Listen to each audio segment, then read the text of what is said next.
October 14, 1943. The skies over Schweinfurt, Germany turned into a graveyard. 60 B-17 flying fortresses never returned home that day. 300 American airmen were dead or missing. The 8th Air Force lost 20% of the aircraft that attacked their targets. This wasn't sustainable. This was a death sentence. But here's what's remarkable. By February 1944, just 4 months later, those same missions saw losses drop to 3.5%.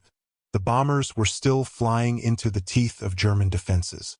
The flak was still deadly. The Luftwaffe fighters were still aggressive. Yet somehow, American bomber crews were coming home. Meanwhile, across the front lines, German bomber forces were being systematically destroyed. The Heinkel He-111s, Dornier Du-17s, and Junkers Ju-88s that had terrorized Europe early in the war were becoming scarce in the skies. By 1943, the Luftwaffe lost over 22,000 bombers throughout the entire war. Their production couldn't keep pace. Their crews couldn't be replaced. The statistics tell a brutal story. In late 1943, a B-17 Flying Fortress had an average life expectancy of just 11 missions. The same grim mathematics applied to the men inside. With a required tour of 25 missions, the odds were stacked against survival. Nearly 71% of American bomber crews were either killed or went missing in action. That's over 100,000 service members. Yet the American bomber offensive not only survived this crucible, it thrived. By 1944, the Yuzov was flying massive formations deep into Germany with acceptable losses. The Germans, conversely, had effectively abandoned strategic bombing. Their bomber force became a shadow of its former self, relegated to night operations and specialized missions. What changed? How did American bombers go from catastrophic losses to sustainable operations while German bombers faded from relevance? The answer isn't simple. It's not about one brilliant innovation or a single decisive battle. It's about a complex web of design philosophy, tactical adaptation, industrial capacity, and technological evolution. The B-17 earned its nickname Flying Fortress for good reason. These aircraft bristled with defensive armament.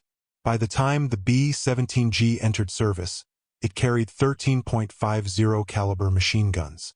Compare that to the German He-111, which typically carried 77.92 mm machine guns in handheld mounts. The difference wasn't just in numbers. American bombers featured powered turrets that could track targets effectively. German bombers relied heavily on manually operated weapons that required the gunner to physically swing the gun against slipstream and G-forces. But defensive guns alone don't explain survival. The Germans shot down plenty of heavily armed B-17s. The He-111 was actually known for its toughness, its ability to absorb punishment and limp home. German bomber crews spoke with pride about aircraft returning to base with massive battle damage. The real story of bomber survival goes deeper than armor plate and machine guns. It's about systematic approaches to crew protection, about self-sealing fuel tanks that could stop bullets from turning fuel into fireballs. It's about escort fighters that could finally reach deep into enemy territory. It's about formation flying techniques that created overlapping fields of fire. It's about industrial might that could replace losses faster than the enemy could inflict them. As we'll discover, American bomber survival wasn't predetermined. It was earned through bitter experience, paid for with blood, and secured through innovation that the Germans, for all their technical prowess, couldn't match when it mattered most. Armor and anatomy. The B-17F rolled off the production line in 1942 with a critical upgrade that would save countless lives. Engineers had found and used space inside the wings. Where others saw empty volume, they saw opportunity. They converted that space into self-sealing fuel tanks, nicknamed Tokyo tanks, for the dramatic range increase they provided. These tanks added 1,080 gallons of fuel capacity, extending the B-17's range to 4,220 miles. Self-sealing fuel tanks were revolutionary technology. When a bullet punctured the tank, a rubber compound would swell and seal the hole, preventing fuel leaks and reducing the catastrophic fire risk. The B-17 had these from the C model onward. The B-24 Liberator incorporated them as standard equipment. This wasn't just about range. This was about bringing crews home alive. The Germans had self-sealing tanks too. The Ju-88, He-111, and Du-17 all featured them by the Battle of Britain. But there was a crucial difference in implementation. American bombers wrapped their fuel systems in multiple layers of protection. German bombers, constrained by weight and performance requirements, couldn't match this comprehensive approach. Consider the crew protection philosophy. American bombers progressively added armor plating in critical areas. The B-17E introduced a ball turret, tail gun position, and increased armor after early combat revealed vulnerabilities. When German fighters developed frontal attack tactics, American designers responded with chin turrets on the B-17G. The bombardier's position, previously exposed behind thin plexiglass, gained armor protection. The He-111 went through similar evolution. Early versions had virtually no armor. Combat experience drove the Germans to add protection, increasing crew from 4 to 5 men, installing heavy tank protection, and more than doubling defensive armament to 7 machine guns. But this came at a cost. The He-111's performance decreased as weight increased. What had been a record-breaking design in the late 1930s became known as the lame duck by 1942. Here's where design philosophy diverged. American engineers accepted that bombers would be heavy. The B-17's 4 Wright Cyclone engines, each producing 1,200 horsepower, could handle the weight penalty of armor and weapons. The aircraft was designed from the start as a military machine. German bombers like the He-111 began as dual-purpose civilian aircraft, converted to military use. The design compromises showed. The structural toughness of American bombers became legendary. B-17s returned to base with massive damage that should have been fatal. Tail sections held together by threads. Wings riddled with holes. Engines shot off completely. The aircraft's redundancy meant that catastrophic damage to one system didn't necessarily mean mission failure. Multiple hydraulic systems, dual control cables, and robust airframe construction all contributed to survivability. German bombers, particularly the He-111, developed a reputation for toughness too. During the Battle of Britain, Heinkel's demonstrated remarkable ability to absorb punishment and keep flying. But this was a different kind of toughness. It was resilience in the face of rifle-caliber machine gun fire from Spitfires and Hurricanes. Against the concentrated firepower of American .50 caliber weapons and 20mm cannons, that resilience would prove insufficient. The bomb bay design revealed another critical difference. American bombers featured enclosed bomb bays with proper doors. This reduced drag, improved performance, and protected ordnance from the elements. The He-111's bomb bay was cellular, with rubber covers instead of rigid doors. This primitive approach limited bomb size and created unnecessary drag. Defensive armament placement mattered enormously. The B-17's powered turrets, the ball turret underneath, the top turret, and the tail position created overlapping fields of fire. A German fighter attacking from any angle faced multiple gun positions tracking its approach. The He-111 concentrated most guns in manual mounts, requiring the gunner to wrestle with the weapon while under attack. Some German bombers even required one gunner to service multiple positions, running between weapons as threats emerged from different angles. The Americans also innovated in crew ergonomics. Bomber crews faced missions lasting 4 to 6 hours, often at altitudes above 25,000 feet in temperatures far below zero. American bombers featured better heating, oxygen systems designed for reliability, and crew positions that reduced fatigue. These seem like minor details until you consider that an exhausted, frozen crew makes mistakes. Mistakes get people killed. The Escort Revolution. March 4, 1944 changed everything. Colonel Donald Blakesley's 4th Fighter Group escorted B-17s and B-24s to Berlin for the first time. Single-engine fighters had never made that 1,100-mile journey before. It was thought impossible. The P-51B Mustang proved otherwise. Just months earlier, in October 1943, unescorted bombers faced a 9% loss rate. Nearly 1 in 10 aircraft that attacked their targets never returned. Another 45% came back damaged. These numbers spelled doom for the strategic bombing campaign. The Luftwaffe was winning. The Germans had developed a layered defense strategy. They let the short-range P-47 Thunderbolts and P-38 Lightnings escort bombers to the German border. Once those fighters turned back, fuel exhausted, the Luftwaffe pounced. German fighters would approach in pairs, executing frontal attacks that gave bomber gunners mere seconds to react before the fighters dove away. The concentrated firepower often blew bombers apart in mid-air. German fighter pilots were the best in the world. Many had been flying combat since 1936 in Spain. They knew their craft. They understood bomber tactics. They exploited every weakness. When American bombers flew in tight formation for mutual defense, German fighters would target the lowest formations first, working their way up systematically. Once a formation broke apart, individual bombers became easy prey. The arrival of the P-51B Mustang with its Packard-built Rolls-Royce Merlin engine transformed the air war. Overnight, bomber escort radius jumped from 320 miles to 650 miles. With external drop tanks, that extended to 750 to 850 miles. Suddenly, American fighters could reach anywhere in Germany. But the P-51 wasn't just about range. It was fast, climbing to 20,000 feet in under 6 minutes. It could match or exceed the performance of the Bf-109 and Fw-190, Germany's premier fighters. At the B-17's operational altitude, the Mustang dominated. German fighters, especially when laden with heavy weapons for bomber attack, couldn't compete. Then came the tactical revolution. In early 1944, General James Doolittle made a controversial decision. He released fighters from the requirement to fly close formation with bombers. Instead, fighters would sweep ahead of bomber formations, hunting German fighters wherever they could be found. Fighter pilots were no longer passive defenders. They became aggressive hunters.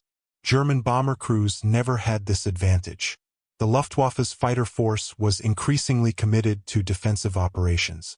Bf-109s and Fw-190s scrambled to intercept Allied bombers, not to escort German ones. By 1943, German strategic bombing had effectively ceased. Their bombers operated primarily at night or in specialized roles. Daylight operations over England had proven too costly during the Battle of Britain. The numbers tell the story. By the end of 1944, 14 of the 8th Air Force's 15 fighter groups flew Mustangs. Those Mustangs claimed more enemy aircraft destroyed in air-to-air combat than any other American fighter. From February through May 1944, during the crucial months before D-Day, German fighter pilot losses skyrocketed. The Luftwaffe wasn't just losing aircraft. They were losing experienced pilots faster than they could train replacements. Consider the psychological impact. German bomber crews in 1940 flew missions knowing Bf-109s would protect them, at least until the fighters reached their range limit. American bomber crews in late 1943 knew they'd face German fighters alone deep in enemy territory. By mid-1944, that equation reversed. American bombers had constant fighter cover. German fighters, when they even attempted to intercept, faced swarms of Mustangs determined to destroy them. The spring of 1944 marked the breaking point. During Big Week in February, concentrated attacks on German aircraft production facilities forced the Luftwaffe to defend. In the resulting air battles, Mustang pilots destroyed 17% of Germany's experienced fighter pilots. These weren't rookies. These were veterans who knew how to survive, how to fight, how to kill. They died anyway. By D-Day, June 6, 1944, air supremacy was complete. Only 2 German aircraft responded to the invasion. The Luftwaffe, once the most feared air force in the world, had been systematically destroyed. German bombers, when they appeared at all, operated at night in small numbers. The strategic bombing role had shifted entirely to the Allies. American bombers could now strike targets across Germany with acceptable losses. The turn from 9% losses to 3.5% wasn't just statistical improvement. It represented thousands of lives saved, thousands of missions completed, thousands of tons of bombs hitting German industry, infrastructure, and military targets. Formation and firepower. The combat box formation became the American bombers' most effective defensive tool. Rather than flying in simple V formations, American bombers created a three-dimensional puzzle that maximized defensive firepower while maintaining bombing effectiveness. Aircraft staggered in altitude and position, ensuring that every bomber could bring multiple guns to bear on attacking fighters from any angle. This wasn't just tactical innovation. It was mathematical warfare. Engineers calculated fields of fire, determined optimal spacing, and plotted the exact positions where overlapping gun coverage created killing zones. A German fighter approaching the formation had to fly through a gauntlet of .50 caliber fire from dozens of aircraft simultaneously. The statistics on bomber defensive effectiveness reveal a complicated truth. Bomber gunners claimed thousands of German fighters destroyed. Actual German loss records told a different story. Most German fighters lost in bomber attacks fell to escort fighters, not defensive fire from the bombers themselves. The purpose of bomber defensive armament wasn't necessarily to shoot down attackers. It was to disrupt their attacks, force them to break off early, make them less accurate. This worked. German fighter pilots approached American formations with respect bordering on fear.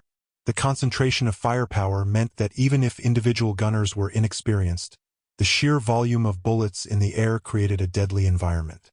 Tracers buzzed past cockpits. Bullets struck engines and airframes. Even when German fighters successfully attacked, they often suffered damage. German bombers never developed equivalent defensive tactics. They flew in looser formations, if formations at all. The He-111's defensive armament, while numerous on paper, lacked the effectiveness of American installations. Manual gun mounts meant gunners fought both the weapon and physics. Trying to track a high-speed fighter while standing in a freezing, unpressurized aircraft required superhuman effort. The concentration of German bomber crews in a single compartment presented both advantages and disadvantages. Armor could protect this concentrated area more efficiently than protecting dispersed crew positions. But it also meant that a single well-placed cannon shell could kill or wound multiple crew members. American bombers spread crews throughout the aircraft, increasing survival chances even in catastrophic damage scenarios. American bomber training emphasized gunnery. Thousands of rounds fired in practice. Simulated attacks. Developing the muscle memory and split-second recognition skills necessary for aerial combat. German bomber crews received less comprehensive gunnery training as the war progressed.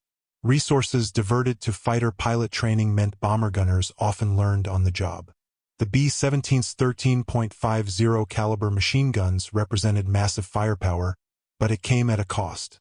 Each gun required ammunition, and .50 caliber rounds were heavy. A fully loaded B-17 carried approximately 11,000 rounds of ammunition weighing over 1,500 pounds.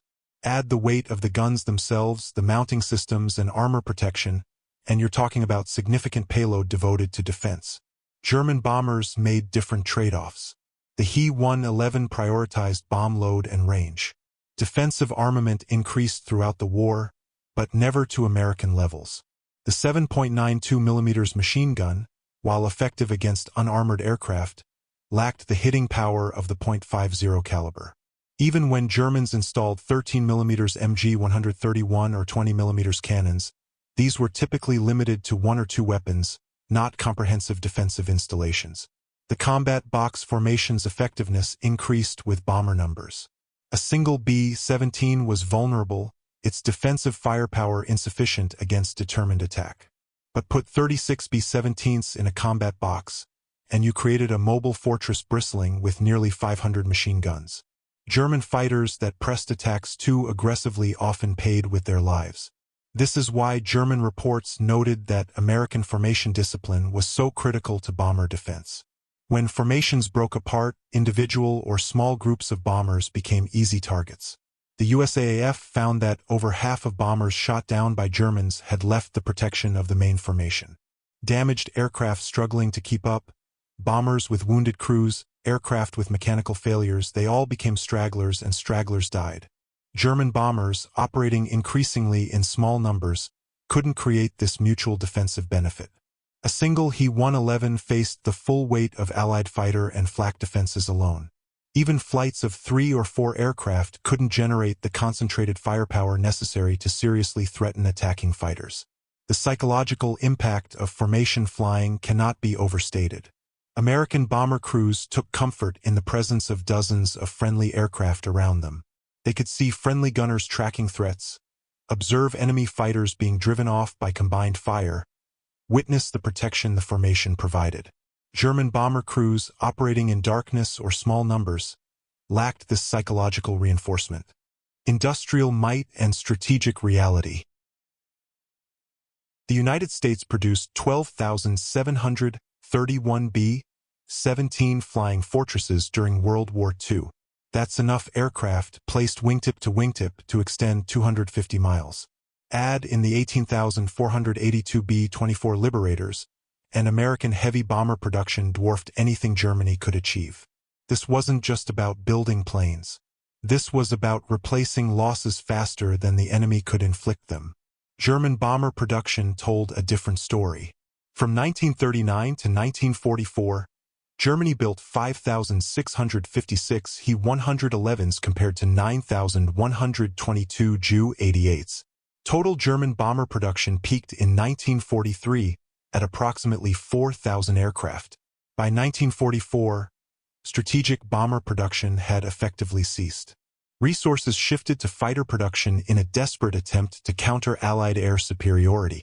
In September 1944, the last production month for the He-111, Germany built just 2 examples. American industrial capacity operated on a scale that Germany couldn't match. Ford's Willow Run plant alone produced 1 B-24 every 63 minutes at peak production. Multiple factories churned out B-17s around the clock. This production enabled a strategy that German planners found incomprehensible. America could absorb losses that would cripple Germany's war effort. Consider the training pipeline. American bomber crews went through months of rigorous training before seeing combat. Multi-engine flight school, formation flying, gunnery training, navigation courses, the American system prepared crews as thoroughly as resources permitted. When losses mounted, the training pipeline ensured replacements arrived. Not always experienced, but trained. Germany's training programs collapsed under the weight of attrition and resource constraints. By 1944, fighter pilots arrived at combat units with minimal hours, inadequate training, and little chance of survival. Bomber crews fared even worse. The Luftwaffe increasingly pulled transport aircraft and their crews into combat roles they were never trained for, trying to stem catastrophic losses. The strategic reality shaped survival. American bombers flew from England and Italy, surrounded by friendly territory until they crossed into enemy airspace. Damaged aircraft could make emergency landings at dozens of Allied bases. Crews shot down over France, Belgium, or Holland might evade capture with help from resistance networks. German bombers, by 1943, had nowhere safe to fly. Operations over Britain faced the world's most sophisticated air defense system. Operations on the Eastern Front encountered massive Soviet fighter and anti-aircraft forces. The Mediterranean became an Allied lake. Even retreat couldn't ensure safety. Allied fighters pursued German aircraft to their own airfields, strafing them during landing approaches. The attrition mathematics became impossible for Germany. In July and August 1943, the Luftwaffe lost 3,213 aircraft across all theaters. That's 50.6% of their total force structure in just 2 months. Fighter losses hit 71%. No nation could sustain such losses. Production couldn't keep pace. Pilot training couldn't replace the experienced aviators being killed. Meanwhile, American losses, while grievous, remained sustainable. Production replaced destroyed aircraft. The training pipeline provided new crews. Strategic reserves meant that even catastrophic losses on individual missions didn't break the overall campaign. This was attritional warfare on an industrial scale, and Germany was losing. Technological advances accelerated American advantages. The introduction of radar-guided bombing, electronic countermeasures against German radar and communications, improved navigation systems, all these technologies enhanced bomber survival and effectiveness. Germany developed counters, but they were always reacting, never getting ahead of Allied innovation. The fuel situation became critical for Germany. By 1944, synthetic fuel production couldn't meet military demands. Training flights were curtailed. Combat operations became fuel-limited. American bombers specifically targeted fuel infrastructure, understanding that grounding the Luftwaffe through fuel starvation was as effective as destroying aircraft in combat. German bombers faced an impossible situation by late 1943. Flying operations meant running a gauntlet of Allied fighters that now dominated the skies. Standing down meant conceding air superiority entirely. Either choice led to defeat. The Luftwaffe chose to concentrate remaining resources on defense, abandoning strategic bombing capabilities. The final accounting is stark. American bomber crews suffered horrific casualties. The 71% killed or missing in action represented a sacrifice comparable to frontline infantry. But the bombing campaign succeeded.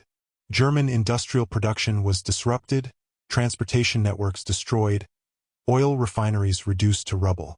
The cost was terrible, but the objective was achieved. German bombers, conversely, failed their strategic mission. They couldn't break British morale during the Blitz. They couldn't stop Soviet production in the East. They couldn't prevent Allied buildup for D-Day. By war's end, German bomber forces existed primarily as historical footnotes, their few remaining aircraft relegated to transport and specialized missions. The answer to why American bombers survived more than German ones isn't single-faceted. It was engineering excellence combined with tactical innovation. Industrial capacity paired with strategic focus. Numerical superiority leveraged through technological advancement. Most importantly, it was the recognition that bomber survival required a systematic approach addressing every aspect of the problem, from aircraft design to escort fighters to formation tactics to production capacity. Germany solved individual pieces of this puzzle. America solved them all.